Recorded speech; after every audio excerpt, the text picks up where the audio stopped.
life is quite an unpredictable phenomenon, if you ask me. You know, you have synchronicity and serendipity. You know, synchronicity is when there's a correlation between mutually exclusive events or scenario, or a correspondence in event or occurrence synchronicity. You know, serendipity is synonymous. You know, is when things don't work out as we anticipated. It's like you come America to become an actor.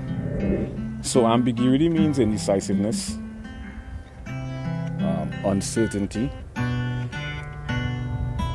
triple or more interpretation, and in some syntactical context, vagueness. Like the underlying mechanism of their personality and characteristics. I tend to encounter a lot of people who wear spirituality on their sleeve. They wear spirituality on their sleeve. It's like a 15-minute first impression. And the stuff that... So let's just say sporadically I drop my finger on the paper.